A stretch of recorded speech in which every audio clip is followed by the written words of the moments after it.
Hello there, my dear. If you've got some delightful writing that you've been hesitating to put out into the world, then you're in the right place. In this video, I'll be sharing my own struggles with sharing my writing and how that's often connected to my fear of being criticized, and also how I really prepare myself to put out into the world what I know people are meant to hear. So let's jump right in. So before I jump into my own personal experience, I wanted to sort of preface the video with an understanding of writing and all the different spaces that it can happen within, right? So I think that's the beauty of writing, and what I've always loved about it is that it can be done for various purposes, for different audiences, in a myriad of different spaces. And each time you acclimate to each one, the writing can be slightly different, right? But what we're often most well acquainted with when it comes to writing is the fact that we have to produce it in an academic environment, and usually for a grade. Or when we also associate with writing are things that we hold in our hands, like people publishing books, right? But there's really writing everywhere in our world. If we were just to slow down and acknowledge the writing that you do, one, to communicate with your loved ones in text messaging or in emails. You can also consider your professional environments where you draft emails, slide decks, memos, reports, anything else that your particular role might have you do. And then there's also like the wonderful world of the internet that I really believe is like built around the written word. Um, and in there, you have like all the writing that you see on social media with people's captions, or like even when you watch videos, people usually have like words overlaying the video. And often when we imagine our work being out in the world, more than anything, we're sort of scared of being found out. Um, Not by just anyone, but specifically our loved ones sometimes. It's in those spaces with them that we sit and we're sort of really scared to put our work out there.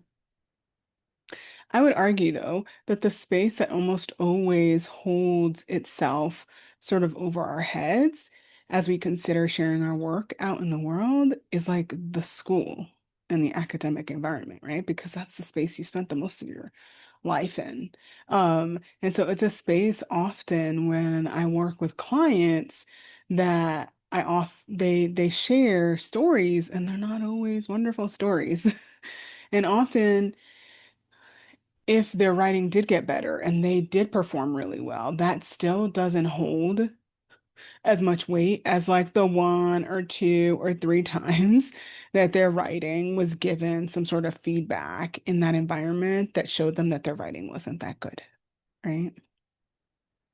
And for me, honestly, that's why I've loved writing outside of school and that parameter of school, because there was nobody there to edit me or to ask me to make changes of whatever the heck I was creating. Whether that was stuff I was putting on the internet because I used to do fan fiction, whether that was emails I sent, right? I could do whatever the heck I wanted. And that's why it's always been easy for me to share my writing with others online, because to me, I've always known it to be the opposite of the environment of school. Like nobody's out here checking for your grammar and your ideas and your organization. Like they're just out here reading your stuff to see how it lands with them. Um, and really the space that I found it most difficult to share my writing are spaces where I'm being evaluated or graded or even being helped to make my writing better. Like it's really hard, even when I paid for it, right? Because technically, to get a few degrees, I am a doctor, you pay to be supported by mentors who help you with your writing and your ideas. Even in that context, super hard for me to share. Even in the context of my business now, I have signed up for programs. I'm like, yeah, I'm gonna get the help I need with my writing, and I'll end up going to like a copy workshop and different moments where somebody can review my writing, and I'm scared so much in those spaces to share it. Even though I signed up for it, even though I know it's gonna make me better, like I am more scared to provide my writing in those contexts to those people than I am to just put it out in the world. And you know why? Because for me, these are like the three things that I'm thinking as I consider handing my writing over to someone who's supposed to help me make it better. One, OMG, what will this amazing person who I respect, who I value their opinion and their perspective, like what will they think of me? What will they think of my writing when they see it? Like, will I finally be found out for not having very good writing? That's one of my biggest fears. Like, I have several degrees, and I'm like, uh-oh, I'm gonna be found out. And of course, right, that's connected to, right, being a woman of color and existing in these spaces that aren't necessarily made for people like us. And then the second thing I'm also always wondering, I'm like, oh my God, this isn't finished yet. Like, I can't believe I'm handing it over, right? Because perfectionism and me have a long history. And because I got so many degrees, it like sits right here. It used to sit right here as a right-hand person who would just like literally keep me from handing over writing because I'm like, well, I'm not done yet. It needs to be like absolutely just right and perfect before I hand it over. Which is the antithesis of why I sign up for help, right? Like the reason you get help from mentors is because it's not done yet. But my mind needs that kind of help in support of handing it over. And the third thing I'm often looking for when I finally hand over my writing is like, ooh, am I gonna get all the accolades? Like, are they gonna finally tell me that I'm brilliant and that my writing is wonderful and that it's gonna be great? Right? I don't know if you remember that moment in the, in the Christmas Story movie where like he like hands in that essay and he's like, yeah, she's gonna think it's amazing. Like that's literally like I'm just waiting to be affirmed when I hand over my writing because I'm like, yes, tell me I am amazing because this is amazing. I want to be confirmed by you in a position of power who has done stuff to say, yeah, you're awesome. And that's also why I make it's so hard for me to hand it over because the likelihood of me getting that is just not very high. In academia, it just doesn't happen. Like you get a part of that, but nobody's out here in academia like literally speaking amazing things over student writing. If I got a compliment, it was like on ideas. Um, Maybe every once in a while, certain poems or something, but like I'll be honest, it just wasn't happening. But it's still something I expected when I handed my writing over to be critiqued because I was like, oh, maybe they'll give me the good stuff. That's the good stuff I want. I know I worked so hard on this. I made it as good as I thought it was gonna be, right? Um, and the other thing I'm wondering is like, I'll be honest, when I hand my writing over, I'm like, oh God, I'm not done with this yet because they're gonna give me feedback and I gotta go back to it then. Right? Because I'll be honest, that's one of the reasons I like hold back from submitting things for feedback. Because I'm like, no, I don't want to deal with this anymore. I'm done, you know? And so the moment I hand it over, I'm like, oh, I'm not finished. Like I know I'm not going to be finished because the people I'm working with and the spaces I've worked with are not going to tell me I'm done, right? Even if it is just like the smallest thing they'll tell me to fix, like to me, it's just like, oh my God, it's not done. And so now I have to hand it over and now I have to be ready to do even more work, right? So, like, those are all the things that run through my mind. Like, are you going to think I'm good enough? This isn't done yet. Are you going to tell me I'm amazing? Are you going to tell me I have to do too much work? Right. And so that's why I just like, I'm like, oh no, I don't want to hand my writing over to be critiqued, to get feedback, right? And I imagine that this is also probably the very same reason you hold your work back from being posted and put wherever it is that you want to put it out there. You assume that the outside world is much like the professional or school environment where you get feedback on it and people tell you it's good or bad, and I'll be honest, that's the furthest thing from the truth. You have a lot more autonomy also about where you put your writing so that you can actually tell yourself, oh, like if I place it in this space, what are the people like in this space? Right. So, for instance, there are creative writing workshops I would sign up for and I'd go for a weekend and I'd be accepted. And the point is for them to give me feedback on this manuscript, right?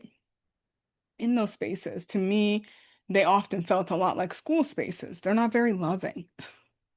They're there to help you make the work better. And according to them, the work is made better by critiquing what is in front of them. And rarely do those things have maybe some of your peers will tell you a little bit about what's good in it, but the majority, 60 to 70% of the time, you're sitting there looking at this writing, and you're like, how can I help this person make it better? Because that's why they came here. So you're getting all this feedback on how to improve it, right? Versus if you're signing up to post something on Substack, people are not out here trying to tell you how to make it better. They're out here to respond to your writing, to tell you, oh, this really hit a nerve for me, right? Um, Most of the time, and Substack is a really beautiful space because it has a lot of other writers in it. So people up in there aren't being like negative Nancy. If they respond, most of the time it's in the affirmative. It's not like social media where like Lord knows what's going to go on there, right? So I want to remind you, you have the capacity and the ability to choose the space that's going to be most nourishing for where you want to put your writing out in the world, right? All right, so it's that time in the video, every time where we stop, drop, and write because we honor the importance of being intentional and taking some time to reflect. So today I invite you to consider, what context are you more apt to share? Like, what spaces in your life are you more open to sharing your writing? And is it really nowhere? Like, if I asked you, would you be willing to share this with your bestie? And your answer is like, yeah, then you have a space, right? And so, um, previously in the video, right earlier, I shared an experience of sharing to receive feedback to change my writing. For you, it might be more difficult, but it may be a blog post that you're worried about what the comments are going to be like. Or it could be like, oh my God, I got to share this with people I know. Now the people I know and I love are going to like actually have some access to the stuff that happens in here. Um, Sometimes some of us are like, oh, if these people were strangers, it's easier. Um, so allow yourself to just like slow down and consider and explore, like, who is it that could enter your circle of trust to read your work in the very beginning? Because I'm not going to assume that like after this video you're gonna like hit click and submit and publish this thing, right? Sometimes we have to like take steps. And this is why I love the Writing Corner, which is my membership for women of color, because it's a space where people can gather the courage and share their work with other people who are just going to love up on it. They're not going to say anything unless you ask for feedback of a certain particular kind.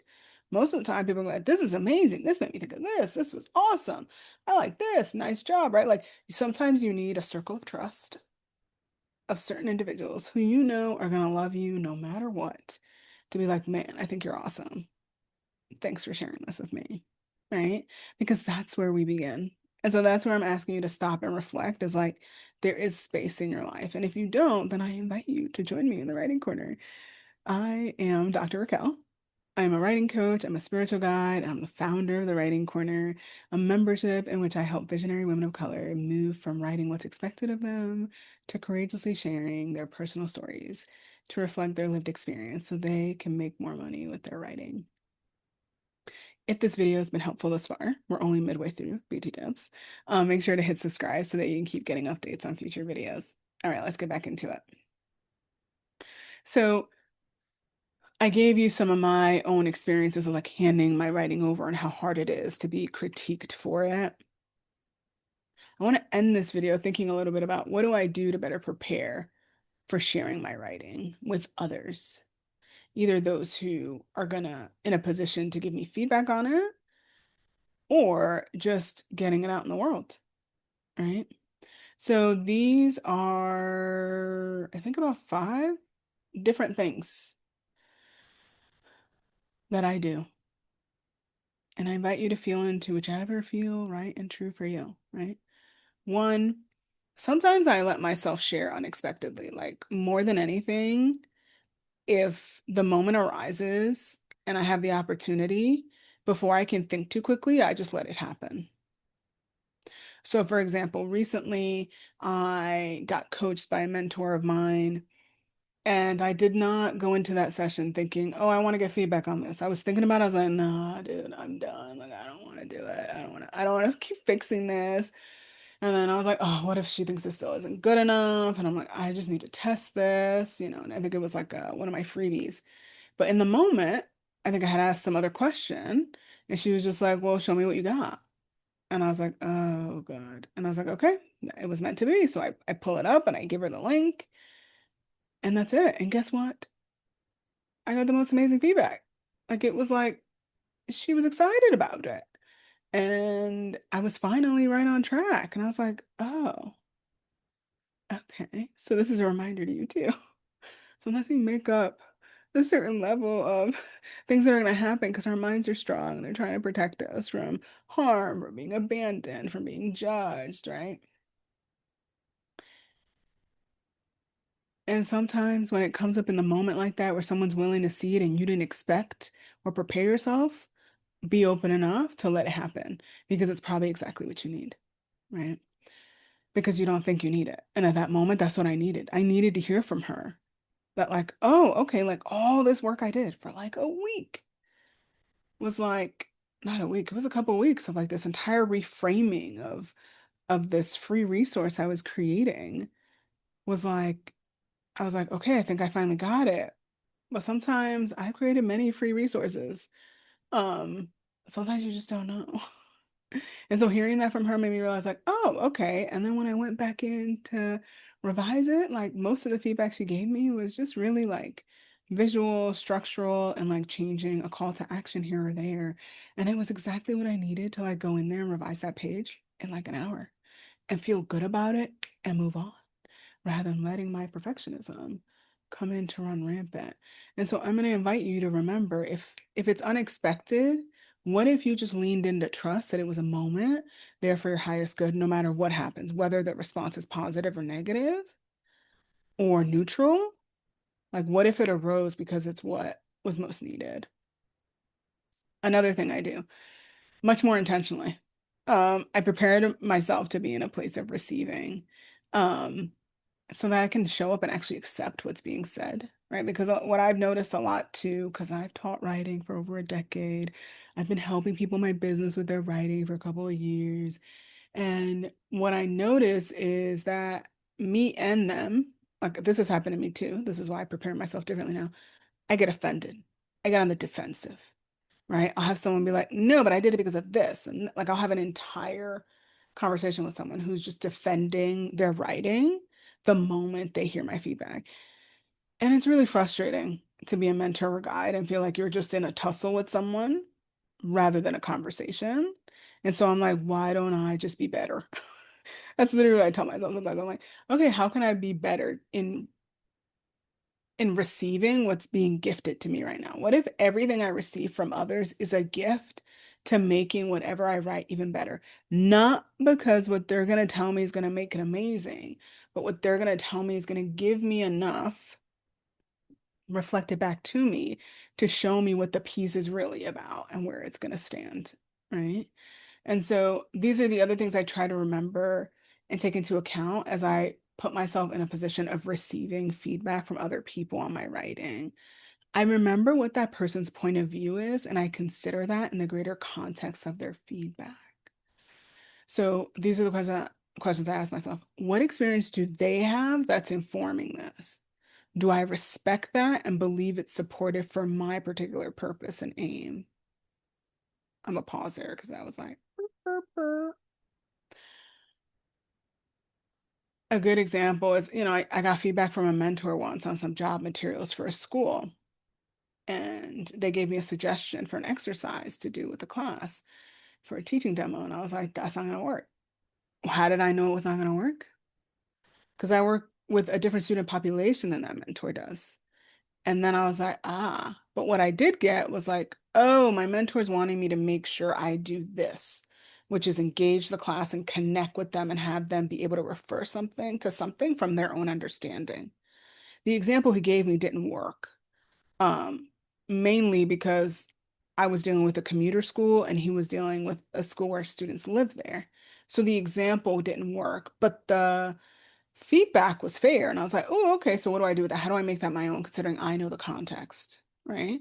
So even people who have degrees and several more books than me, I sit there and I'm like, where is this perspective coming from? And is it one, I'm going to go back to, is it one that I respect? And do I believe it's going to be supportive for my purpose and my aims for the context in which I'm working in? I also assume someone is sharing feedback because they want to help me, because they care, because they give a shit. They're not doing it to hurt me.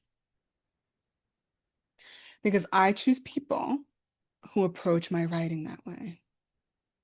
I don't believe academia and school environments are always set up for you to make that choice, right? You're assigned folks. But now as an adult, based on what you're writing and the spaces you want to be in and where you're going to hand your writing over to, that is a deliberate choice you're making. And so when you receive that feedback from that person and you're waiting to figure out how do you allow yourself to bring it in and make sense of it, you have to remember this person's not here to harm me. What they're here is they're invested in me, right? Because my sometimes my students, um, from my years of teaching will assume I'm here to cause harm. And it's like, but I'm actually just someone who's invested in what you have to say, which is why I'm taking the time to respond to it and help you make it better. And that didn't come from a place of me saying anything was bad. Sometimes I will just ask a question. And because people are so sensitive to feedback, whether it's writing or otherwise, they see it as like, oh my God, she must think my writing is the worst. I'm like, I just asked a question about an idea that I don't understand. I didn't say that idea was good or bad. And I don't use that language when I give people feedback, right? And so I want to remind you, if you're entering a space and trying to figure out whether it's putting a blog out in the world or getting feedback from someone else, always assume in the affirmative because you made the choice to be in that space, and those individuals might have something really powerful to share with you. And finally, I'll be honest, I prepare myself sometimes days and weeks in advance. Like I have to know like exactly what I'm sharing and that I'm going to share it. And I have to know in what space I'm sharing it. Like I came up with a quiz once for my business a couple years ago, and I was going to hand over like all the landing pages for feedback. And I had to prepare one, I had to prepare to get it all done. And even as I was working on it, I had to prepare myself mentally to receive feedback on the work I was doing. I had to be like, okay, I'm going to receive some feedback on this. So one, this helps me because one, that means it doesn't have to be fully complete. Two, it means somebody wants to help me make it better. And three, it'll be really cool to see what somebody else thinks that's not in my head about like what I'm writing, right? Another thing I do is sometimes I just don't share, whether it's a blog post or putting something up for submission, for critique or feedback. Like sometimes I accept that it's okay that I'm not there yet. Like I'm not yet ready. And I honor the fact that I did it and that sharing it is a separate step altogether. Like they're two different things. To write something and to share it are two different steps. And I separate them whenever I consider them and think about it. And I allow myself to determine when I'm going to feel comfortable to take the second step because the first step was big enough.